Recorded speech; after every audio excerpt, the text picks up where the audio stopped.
وارجو ان الناس تتحملني شويه وكل واحد ياخد الكلام على محمل طيب.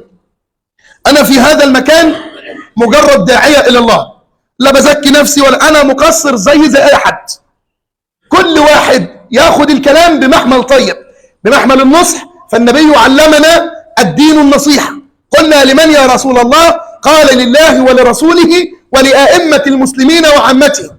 وانا ان لم انصح فساحاسب. انا مجرد ناصح، قد اخطئ انا فيما انصح فيه. يعني ممكن انا اقصر في الامر ده، لكن على الاقل ممكن بنصيحتي دي ربنا سبحانه وتعالى يعذرني يوم القيامه. وحد الواحد الديان. نصيحه بقى كده منها ديني ومنها عقلاني. النساء كما اخبر النبي صلى الله عليه وسلم ناقصات عقل ودين، والمراه في غالب احوالها تحكم العاطفه لا تحكم العقل ولا تحكم الدين. المهم ان المراه دائما تحكم العاطفه ولا تحكم العقل. ودائما المراه بتعمل ايه؟ ما بتفكرش ابدا في موضوع ان ده جار وان ده كذا وان ده كذا. اللي عليها تلح. اول ما يجي الرجل والله لو ابوك وامك، ابوك وامك عمل وسووا، وامك بصت لي، وامك حركت لي حاجبها، وامك مش عارف. يا بنت الناس دي امه، ده ابوه. ازاي انت بتحطي عقلك ده ولا عينك دي قصاد امه قصاد ابوه؟ الاسوأ من كده بقى انك تلاقي الشخص ده ينزل لمراته ويتجاوب مع مراته ويؤذي ابوه وامه بسبب مراته. يا راجل وصل بينا الامر كده. ده ايهما افضل؟ بص انا مش دلوقتي مش بحق، انا راجل متزوج ومراتي في البيت وسامع الكلام اللي انا بقوله دلوقتي. ايهما افضل لك وايهما تاخذ البر منك؟ اختك ولا زوجتك؟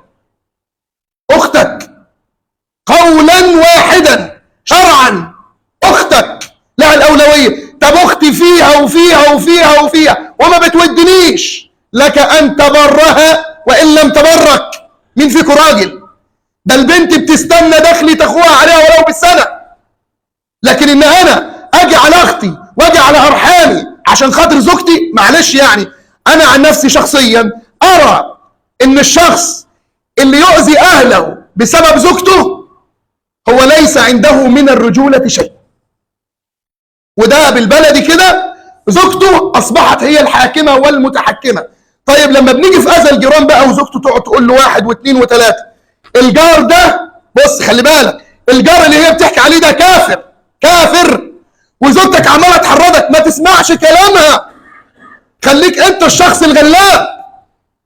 لما السيدة عائشة، انا افتكرت الموقف ده دلوقتي، والنبي كان متزوج عدة زوجات، فواحدة من زوجاته والسيدة عائشة قاعدة والنبي في بيتها، واحدة من زوجاته جت بصحفة في الطعام بتهدي النبي وهو في بيت عائشة. فالسيدة عائشة غارت، ودي زوجة قصاد زوجة، مش زوجة قصاد أخت ولا قصاد ابن عم ولا عم ولا كده، زوجة قصاد زوجة. السيدة عائشة غارت راحت كبة طعام.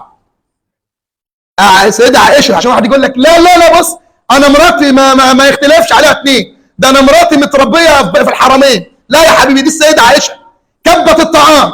فالنبي صلى الله عليه وسلم لأن المرأة قليلة العقل راح ماسك الطعام وعباه تاني. طبعا الصحفة اتكسرت وقال غارت أمكم. بص التعليم، غارت أمكم.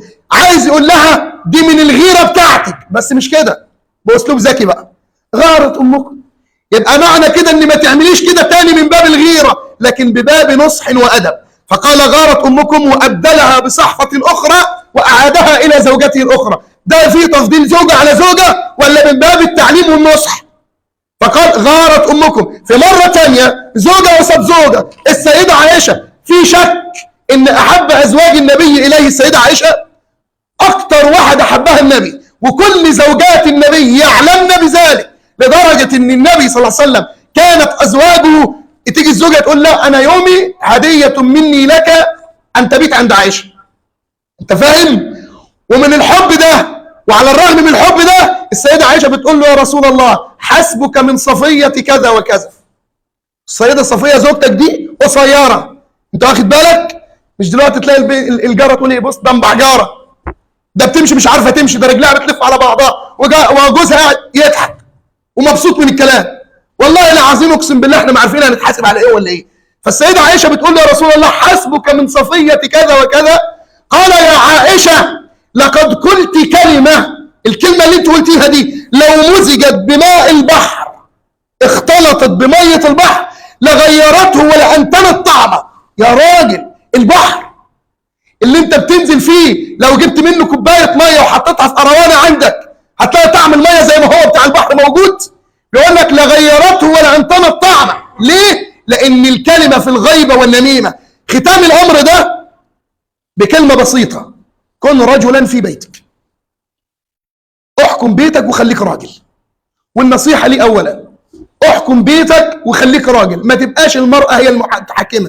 فالنساء لو وجدنا القتل امامهن لا يحركن ساكن، وفي الاخر ممكن جوزها هو اللي يكون الضحيه. اسال الله العافيه.